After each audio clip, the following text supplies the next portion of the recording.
What's up, guys? So I decided to do a card chat on my impressions of Madden 19 so far. I played it since the 7th, and that's like what, 4 or 5 days now. So I pretty much have a grasp on it, and I'm going to talk about the things that I do and don't like about the game so far.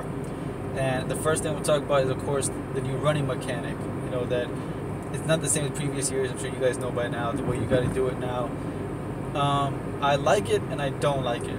I'm going to start with the one cut that I did a video on not that long ago too. So if you want my opinion on how to do it, go check that video out. But yeah. So in previous Maddens, you could run at full speed and just change direction and not lose any momentum whatsoever, like little to none, and that made swerving so much easy. Not swerve as in, because whenever I say the word swerve, I think of the swerve catch, the glitch. Oh God. But I mean, like, just swerving in and out of traffic made it so much easier. And I understand now, like, what they're trying to do. They're trying to make it more realistic, because I completely understand that you cannot be running full speed and then change direction and not lose any momentum. I get that. But the one cut, it's more realistic in a sense, but it's not completely realistic, because in the game, and I've done it 1,000 times, you could be running down the field at full speed, like, for example, diagonally, and then as soon as the defender's coming to tackle you, you one step and go in the opposite direction. But the problem with that is, it's almost like it's almost as if you're coming to a complete stop. You're losing so much momentum, and I feel like that's not realistic. Like, I feel, and I've seen, actually, not just feel this way, I've seen it. Players in real life running full speed, someone's coming at them, they're running diagonally, and they cut to the other side, they change direction, and yes, obviously, they lose momentum, but they don't lose that much momentum, where they get caught from behind by a linebacker or a safety. I'm sure you guys have seen it too, we've seen it a million times, with in real life, in a football game.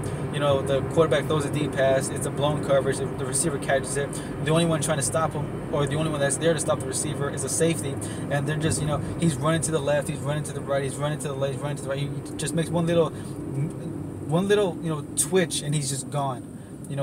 That's all it takes, and he doesn't even lose that much momentum, and I feel like that's not possible, because I feel this year, it's happened to me a couple of times too, in running plays or in passing plays, where I'm running down the field, and there's just one guy to beat, and all I gotta do is make that little twitch to the other side, and when I do that, he puts his foot in the ground and makes like a hard stomp, and loses so much momentum that the players chasing me actually catch me from behind.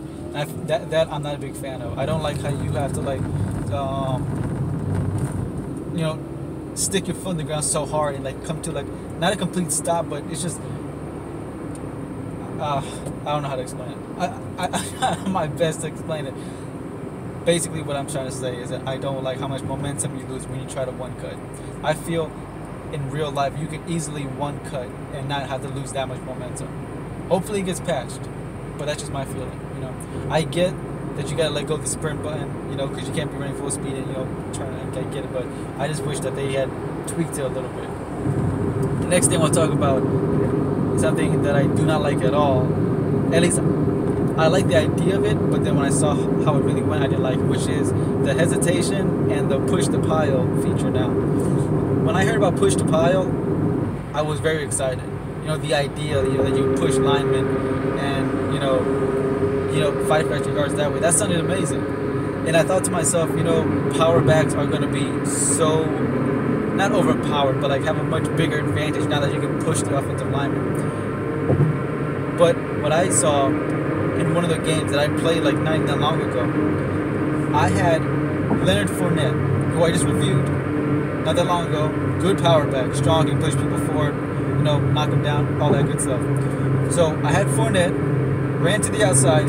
Terrell Owens, who's 6'1", 6'2", was blocking a corner who was much shorter. So I had to assume he must have been maybe 5'11", 5'10". So a taller receiver blocking a smaller corner, and I purposely, just because I wanted to see the animation, I purposely ran into them and hit the stick and triggered the push to pile animation, right?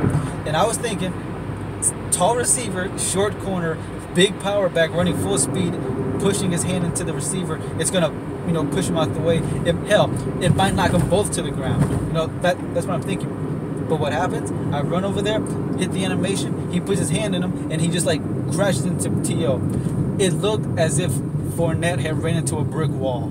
He lost all his momentum. T.O. and the corner didn't even budge. You know, they stayed. That was so frustrating to see. When I saw that, I could not believe my eyes. I would understand if I had like Tariq Cohen, you know, or Corey Grant, you know, like 5'10", 5'9" running backs trying to push 6-foot T.O. into a smaller corner. I get that. Might not work too well. But you're telling me Leonard Fournette pushing T.O. in the back full speed against a little 5'10", 5'11" corner is not going to budge him an inch. It's going to actually cause Fournette to crash into T.O.'s back. That just, I couldn't believe that. And that just killed. And it wasn't even that, because I've been practicing that, you know, push to pile from in solo challenge in practice mode. And, you know, I was having success here and there. You know, sometimes he would push the guy out of the way, sometimes he wouldn't, and I'd be like, okay, I understand. You know, it's a huge offensive lineman trying to hold a huge defensive lineman, and you know, I get that. But when I saw the whole T.O. in that corner thing and Fournette not being able to push them out of the way, that just, I couldn't believe it. So I'm not a big fan of the push pile. I'm not. I was the idea, but when I saw that, I couldn't believe it. And as far as the hesitation thing, it's like, no. It's like, it's almost as if I get the idea of it. You know, you hesitate, you slow down to give you like a better decision what you want to do. I've triggered a couple of animations from it, but it's not exactly like something that's going to be consistent. And not only that, it's not even me. I'm also seeing a lot of guys in head-to-head. All the games I've been playing, I don't see people using push to pile. I don't see people doing the hesitation move. I see a lot of one cuts. That's obvious, like, because that's the only way to do it now. You know, to change direction. But I'm damn sure not seeing hesitation moves. I'm not seeing push to pile animations. I'm on the goal line. That's when you would, like, 4th and inches, 3rd and inches, or goal line situation. That's when you would expect to see push to pile.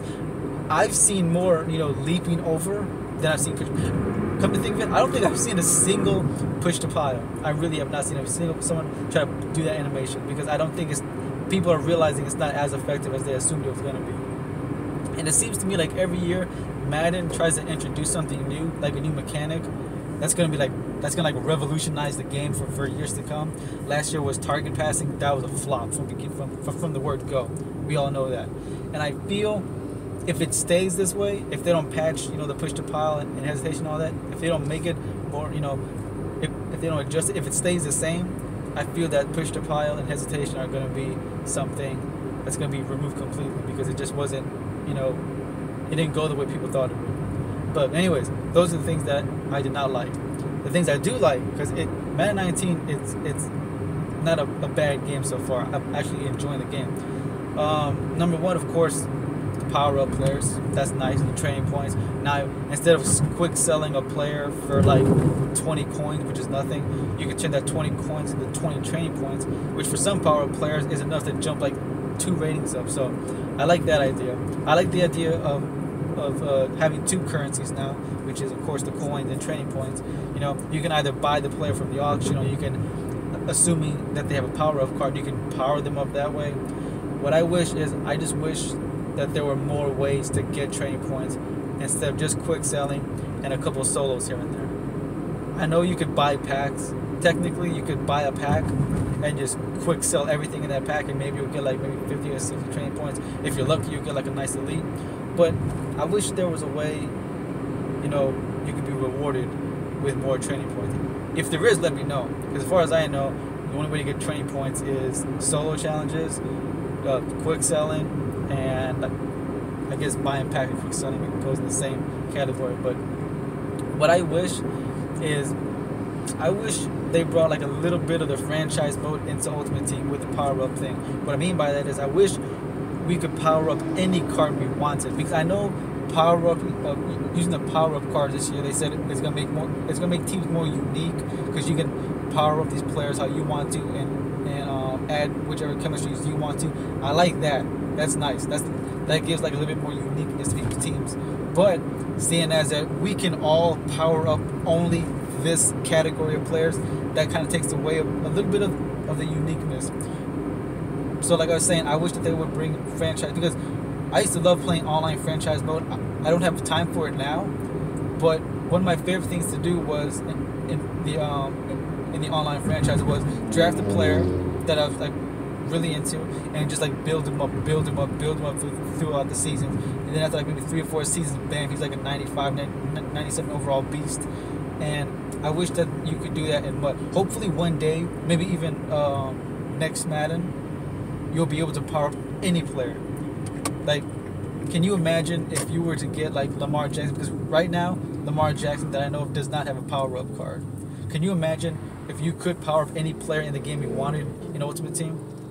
You could get Lamar Jackson and train him up. You know what I mean?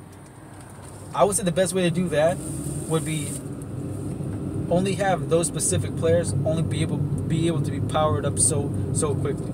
For example, if they did that, maybe have them, you know, from August to September only be able to go up to like an 85, and then, you know, October 86, November 87, so on and so forth, so nobody gets a crazy stacked team too soon. Because there are a few players, you know, in the draft this year, or even on the Dolphin squad, that I'm big fans of now, and I was wishing that they would get cards. And I thought to myself, how awesome would it be if I could grab one of these Dolphin rookies and just train him up to my, you know, to my leisure, and just have him, because that to me would bring some crazy uniqueness to people's teams. You know, upgrade any player you want in any way you want to.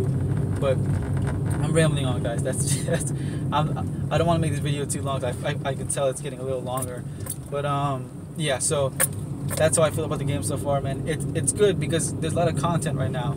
The game did drop, so I hope they just keep dropping more solos and, you know, things to keep people busy. Because these first few days, the solo grinders, the people that don't want to spend money like me on the game, we have a lot to work with now. I mean, you guys saw my video. If you saw, I had like what 650 now, like 650,000 saved up just for doing solos and pack openings and stuff like that I got from the rewards. And I still haven't even done Journey. I have not unlocked Journey. You need to be like level 30. I'm at like level 27 or 28 right now. So when the Journey unlocks, I'll have even more souls to do. So I hope they just keep dropping more stuff. I know we have the rookie gauntlet, so we still got the, you know, the pro, the veteran, and the all Madden gauntlets to do later on. But I just hope they, and Journey as well, if they keep dropping more Journeys. You know, they got to keep rewarding the solo grinders, not just the people who want to spend all their money. But like I said, so far so good. Being able to have 650,000 coins at the beginning of the game, it's helpful. That's what a solo grinder should be able to have. You know what I mean? But anyways, guys, that's gonna wrap this up. Like I said, let me know. So far, it's only been like a few days. I get it, but so far, what do you guys think of Madden 19? You know, so far, I say the scale is going up. So far, hopefully it stays that way. But anyways, guys, thanks for watching. I'll see you boys next time. Like I said, let me know what you think. Peace.